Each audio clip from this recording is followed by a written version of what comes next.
Hi friends, Spartacus season 2 5వ episode రెకనింగ్లో ఏం జరుగుతోందో ఇప్పుడు తెలుసుకుందాం. మెలిటా వైన్ కోసం స్టాక్ రూమ్కి వెళ్తోంది. అక్కడ వైన్ బాటిల్ తీసుకొని వెళ్తుండగా గైనకస్ సడన్గా వస్తాడు. ఏంటి విషయం అంటుంది. ఆమె వద్దు అని చెప్తున్నా వినకుండా ఆమెతో చనువుగా ప్రవర్తిస్తాడు. చివరకు ఆమె కూడా అతనికి లొంగిపోతోంది. కొద్దిసేపటికి గైనకస్ని వెనక నుంచి కత్తితో పొడుస్తాడు అనమేయస్. అతనితో పాటు మెలిటాని కూడా అక్కడికక్కడే చంపేస్తాడు అనమేయస్. మెలిటా గట్టిగా అరుస్తూ ఉలిక్కిపడి నిద్ర నుంచి లేస్తోంది. చుట్టూ చూసుకొని ఎవరూ లేకపోవడంతో ఇదంతా కళ, నిజమనుకొని భయపడ్డాను అని అనుకుంటుంది. డోమినస్ నిన్ను రావాలని చెప్పింది అంటుంది అక్కడికి వచ్చిన నేవియా. గయా మరణం గురించి బాధపడుతూ ఉంటుంది లుక్రీషియా. అక్కడికి వచ్చిన మెలిటాతో గయాని టాలియస్ చంపేశాడు, చూసావా ఎంత పని చేశాడో అని ఆమెతో చెబుతుంది లుక్రీషియా. వారస్ని మాటల్లో పెట్టి లూడస్కి తీసుకువెళ్ళింది అనే కోపంతో టాలియస్ ఈ పని చేసినట్టు అందరూ అనుకుంటారు. సలోనియస్, క్వింటస్ మార్కెట్లో తిరుగుతూ ఉంటారు. మరోవైపు గేమ్స్ జరుగుతూ ఉంటాయి. చూసావా, టాలియస్ గేమ్స్ ఎంజాయ్ చేస్తూ ఎరేనాలో ఉన్నాడు. మనం మాత్రం ఇక్కడ వీధుల్లో తిరుగుతూ సమయం గడపాల్సి వస్తుంది. పైగా అతడు నా లూడస్కి వచ్చి గయాని చంపేసి ఎంత దర్జాగా తిరుగుతున్నాడో తలుచుకుంటే నాకు కోపం వస్తుంది. ఇదంతా మా నాన్న టైటస్ వల్లే జరుగుతోంది. పైగా మా నాన్న లుక్రీషియాపై కోపంగా ఉన్నాడు. తనతో విడిపోవాలని లేదా ఇద్దరం లూడస్ వదిలి వెళ్ళాలని అంటున్నాడు అని సలోనియస్తో అంటాడు క్వింటస్. అయితే నువ్వు ఆమెను వదిలేయడమే మంచిది అంటాడు సలోనియస్. ఆలోచించుకో, మరొక విషయం ఏంటంటే నాకు మ్యాజిస్ట్రేట్ న్యూ అరెనాలో పాల్గొనేందుకు అనుమతి ఇచ్చాడు. నీకు కూడా ఇంకా అవకాశాలున్నాయి. పెట్రోనియస్ నీకు ఫేవర్ చేసే ఆలోచనలో ఉన్నాడు, ప్రయత్నించు అంటాడు సలోనియస్. ఓ, చాలా సంతోషం అని చెప్పి అక్కడి నుంచి వెళ్ళిపోతాడు క్వింటస్. లూడస్లో టైటస్ తన గ్లాడియేటర్స్ని చూస్తూ అనమేయస్తో మాట్లాడుతూ ఉంటాడు. ఇక్కడున్న వారందరూ నేను సిసిలియాలో బిజీగా ఉన్న సమయంలో క్వింటస్ రిక్రూట్ చేసుకున్న గ్లాడియేటర్స్ కదా. నాకు వీరిపై నమ్మకం కుదరాలంటే వీరందరికీ టెస్ట్ చేయాలి. నేను నా కళ్ళతో చూస్తే గానీ వారి టాలెంట్ని నమ్మలేను అని అనమేయస్తో చెప్తాడు టైటస్. మరి ఆల్రెడీ మార్క్ ఇచ్చిన వారికి కూడా మళ్ళీ టెస్ట్ పెడదామని అంటున్నారా అంటాడు అనమేయస్. అవును, ఇప్పుడు ఎవరు ఫామ్లో ఉన్నారనేదే నాకు ముఖ్యం అని చెప్పి వెళ్ళిపోతాడు. శిక్షణ ప్రాంగణంలో అందరికీ పోటీలు పెడతాడు అనమేయస్. టైటస్ బాల్కనీ నుంచి చూస్తూ ఉంటాడు. అక్కడికి వచ్చిన క్వింటస్, ఏం చేస్తున్నారు ఫాదర్ అని అడుగుతాడు. అందరికీ పోటీ పెట్టాను. 2 రోజుల్లో వారికి ర్యాంకింగ్ ఇవ్వబోతున్నాను. ఈ లోపల నువ్వు లుక్రీషియాతో విడిపోయే విషయం గురించి ఆలోచించుకో. అలా కాని పక్షంలో నువ్వు నన్ను ఫాదర్ అని పిలవద్దు అని అల్టిమేటం ఇస్తాడు టైటస్. లోపలికి వెళ్ళిన క్వింటస్ లుక్రీషియాతో జరిగింది చెప్తాడు. నేను ఇంకేం చేయాలి? లూడస్ కోసం అన్ని సాక్రిఫైజెస్తో పాటు నాకు చేతనైనవన్నీ చేస్తున్నాను అంటుంది లుక్రీషియా. నన్నేం చేయమంటావు? ఇప్పటివరకు మా నాన్న నీ విషయం గురించి మాట్లాడిన ప్రతిసారి నిన్ను డిఫెండ్ చేస్తూ వచ్చాను, కానీ అతనికి సాటిస్ఫాక్షన్ లేదు. ఇంకా ముఖ్యంగా నువ్వు ఒక మదర్వి కాలేకపోతున్నావు అని కూడా అంటున్నాడు అని చెప్తాడు. దీంతో ఆమె అక్కడి నుంచి కోపంగా వెళ్ళిపోతోంది. ఏం చేయాలో తెలియక బాధపడుతూ ఉంటాడు క్వింటస్. అనమేయస్, మెలిటా తమ గదిలో మాట్లాడుకుంటూ ఉంటారు. నువ్వు ఇక్కడ సంతోషంగా ఉండగలుగుతున్నావా అని అడుగుతోంది మెలిటా తన భర్తని. అవును, నేను ఇక్కడికి రాకముందు నా లైఫ్కి ఒక మీనింగ్ లేదు. ఇక్కడికి వచ్చాక నాకు చెప్పుకోవడానికి ఒక ప్లేస్ దొరికింది. ఎరేనాలో ఛాంపియన్ పొజిషన్ వచ్చింది. ఇంకా చాలా అంటాడు అనమేయస్. నాకు మాత్రం ఇక్కడ ఎటువంటి సంతోషం దొరకడం లేదు అంటుంది మెలిటా. గైనకస్ విషయంలో భర్తని మోసం చేస్తున్నాననే బాధ ఆమెను వెంటాడుతూ ఉంటుంది. అక్కడ వారందరూ బానిసలుగా ఉండటంతో పాటు ఒక రకమైన ఫ్రస్ట్రేషన్, కోపంలో కూడా ఉంటారు.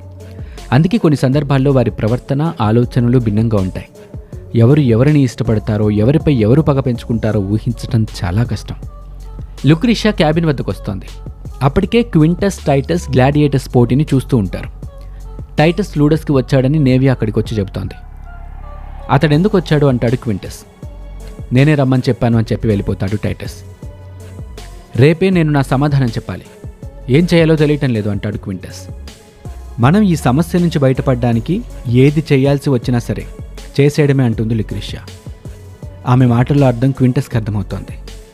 అవసరమైతే టైటస్ని చంపేద్దాం అని ఆమె అర్థం. లూడస్లో గయా చనిపోయింది. ఆమె ఒక రోమన్ ఉమెన్. నువ్వు చేసింది ఎంత మాత్రమూ కరెక్ట్ కాదు అంటాడు టైటస్. ఆ విషయాన్ని కరెక్ట్ చేసుకోవడానికే ఇప్పుడు వచ్చాను. మీకు న్యూ ఎరేనాలో స్థానం కల్పిస్తాను. హౌస్ ఆఫ్ బ్యాట్రియాటిస్ ఇంతకుముందు ఎంతోమంది ఛాంపియన్స్ని క్యాప్ వాక్ అందించింది. న్యూ ఎరేనాలో లూడస్ పాల్గొనకపోవడం నాకు సంతోషాన్నివ్వదు, కానీ ఇదంతా నీ కొడుకు వల్ల వచ్చిన సమస్య మాత్రమే అంటాడు టాలియస్. ఈ హెల్ప్ చేయడం ద్వారా నువ్వేం ఆశిస్తున్నావు నా దగ్గర నుంచి అంటాడు టైటస్. గైనకస్, నాకు గైనకస్ కావాలి అంటాడు. అతడు ఛాంపియన్ అని క్వింటస్ బలంగా నమ్ముతున్నాడు అని అంటాడు టైటస్. లూడస్కి ఏదైతే మంచిదో అదే నేను అడిగాను, ఇక మీ ఇష్టం అని చెప్పి వెళ్ళిపోతాడు టాలియస్. ఆశా డేగన్ పోటీ పడుతూ ఉంటారు. డేగన్పై దొంగ దెబ్బ తీసి పోటీలో నెగ్గుతాడు ఆశా. ఈ పోటీలో డేగన్ తన కన్ను పోగొట్టుకుంటాడు. రేపటితో మీలో ఎవరు అసలైన గ్లాడియేటర్స్ అనేది తేల్చబోతున్నాను అని బాల్కనీ నుంచి అనౌన్స్ చేస్తాడు టైటస్.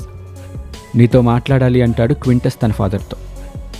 నేను కూడా నీతో మాట్లాడాలనుకుంటున్నాను, పద మార్కెట్కి వెళ్తూ మాట్లాడుకుందాం అంటాడు టైటస్. వారు బయటికి వెళ్ళగానే మెలిటాకు ఒక పని అప్పచెప్తుంది లుక్రీషియా. అందుకే ఆమె గ్లాడియేటర్స్ సెల్ వద్దకు వెళ్ళి అక్కడున్న గార్డికి ఒక మాట చెప్పి అక్కడే వెయిట్ చేస్తూ ఉంటుంది. మెలిటాని మర్చిపోలేకపోతూ ఉంటాడు గైనకస్. మరోపక్క ఆమెను చూసిన అతడు అక్కడికి వస్తాడు. నువ్వు నా కోసమే వచ్చావు కదా అంటాడు గైనకస్. కాదు, నువ్వు ఇలాంటి ఆలోచనలు మానే, లేకపోతే ఇద్దరికీ ప్రమాదం అని చెప్తోంది మెలిటా. గార్డ్ క్రిక్సస్ని తీసుకొని మెలిటా వద్దకు వస్తాడు. క్రిక్సస్ని వెంట పెట్టుకొని ఆమె వెళ్ళిపోతోంది. అతనికి అర్థం కాదు, అలా చూస్తూ ఉండిపోతాడు. ఆమె తనను అవాయిడ్ చేయడాన్ని తట్టుకోలేకపోతూ ఉంటాడు గైనకస్. నిజానికి క్రిక్సస్ని లోపలికి తీసుకురావాలని లుక్రీషియా ఆర్డర్ వేస్తోంది. అందుకే ఆమె గ్లాడియేటర్ సెల్ వద్దకు వస్తోంది. గౌల్స్ జాతికి చెందిన హిస్టరీ తెలుసుకున్నాను. ఇంతకీ మీరు ఎంతమంది బ్రదర్స్ అని వివరాలు అడుగుతోంది లుక్రీషియా. 5 మంది అని సమాధానం చెప్తాడు క్రిక్సస్. క్వింటస్ని లూడస్ని వదులుకోవటం ఇష్టం లేక ఒక చైల్డ్ కోసం క్రిక్సస్ సహాయం కోరుతోంది లుక్రీషియా. మీకు అర్థమైందనుకుంటా. చీకట్లోనే మాట్లాడుకుంటూ వెళ్తారు క్వింటస్ మరియు అతని ఫాదర్. తండ్రిని అక్కడే చంపారని ప్లాన్ వేస్తాడు. కానీ టైటస్ సెంటిమెంట్తో మాట్లాడేసరికి ఆ ప్రయత్నం విరమించుకుంటాడు. మళ్ళీ తిరిగి ఇద్దరు లూడస్కి చేరుకుంటారు. నేను ఫాదర్ని ఏమీ చేయలేకపోయాను, ఇక మనం హౌస్ ఆఫ్ బ్యాట్రియాటిస్ని వదిలి ఒట్టి చేతులతో వెళ్ళిపోవాల్సిందే అంటాడు క్వింటస్. నాకు ఎంతో వాల్యూ ఇస్తున్నావు క్వింటస్ అని సంతోషపడుతుంది లుక్రీషియా. ఎక్కడ నా దారి నన్ను చూసుకోమంటాడో అనుకుంటే ఇలా ఇద్దరం వెళ్ళిపోతాం అని తనకు భరోసా ఇవ్వడంపై ఆనందిస్తుంది లుక్రీషియా. గైనకస్ని టాలియస్కి ఇచ్చేయాలి. మనకు ఎరేనా ఓపెనింగ్ గేమ్స్లో చోటు దక్కాలంటే ఈ పని చేయాల్సిందే.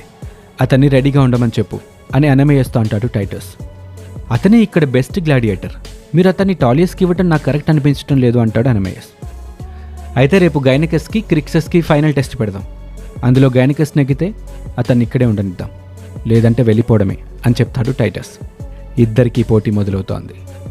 టైటస్ ఆసక్తిగా చూస్తూ ఉంటాడు. మేం వెళ్ళిపోవడానికి సిద్ధంగా ఉన్నామని చెప్తాడు క్వింటస్. కొద్దిసేపు పోటీ చూడండి, ఆసక్తిగా ఉంది అంటారు టైటస్. మరోవైపు డయానాను లూడస్ నుండి పంపించేయాలని నిర్ణయించుకుంటుంది నేవియా. ఆమె ఇక్కడ ఉండలేకపోతుంది అనే విషయం ఆమెకు అర్థమవుతోంది. అందరూ ఫైట్ చూస్తూ బిజీగా ఉంటారు. గయా దగ్గర ఉన్న డబ్బు కొంత దాచి డయానాకి ఇస్తోంది. ఇవి తీసుకుని ఎక్కడికైనా వెళ్ళి హాయిగా బ్రతుకు అని చెప్తోంది. దీంతో డయానా సంతోషంతో అక్కడి నుంచి వెళ్ళిపోతోంది. నిజానికి అలా చేయడం చాలా ప్రమాదకరం, కానీ నేవియా ఆమెను పంపించేస్తుంది. గైనకస్ని మెలిటా అవాయిడ్ చేస్తున్న కారణంతో అతడు ఇంకా డిప్రెషన్లోకి వెళ్ళిపోతుంటాడు. ఫైట్ సరిగా చేయలేకపోతూ ఉంటాడు. ఇక ఆమె తనకు దక్కదు అనే ఉద్దేశంతో ఈ గేమ్లో ఓడిపోయి లూడస్ విడిచి వెళ్ళిపోవాలని నిర్ణయించుకుంటాడు గైనకస్. దీంతో క్రిక్సస్ చివరకు విజేతగా నిలుస్తాడు. గేమ్ చూస్తున్న టైటస్ తీవ్ర అనారోగ్యానికి గురవుతాడు. దీంతో వైద్యుని తీసుకురావాలని మెలిటాకి చెబుతాడు క్వింటస్.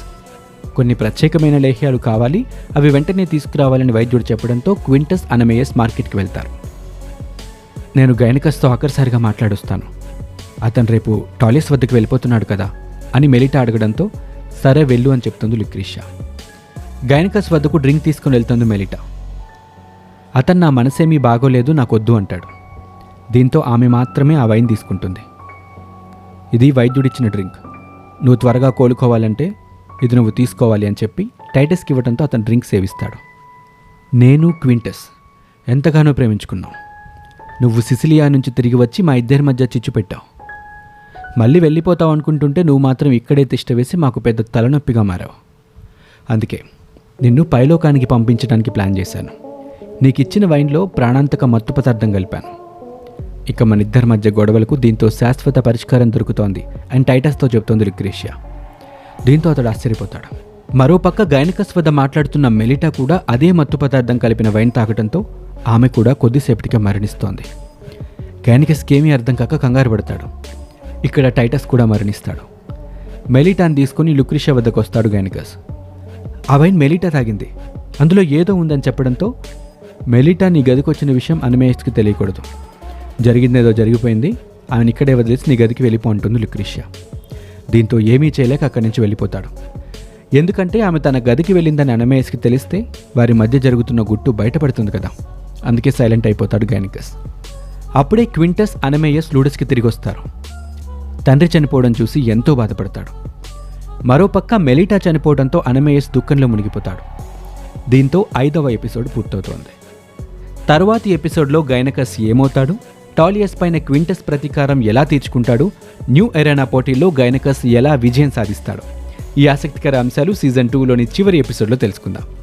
ఈ వీడియోస్ మీకు నచ్చితే తప్పకుండా మీ ఫ్రెండ్స్తో షేర్ చేయండి. Thank you for watching.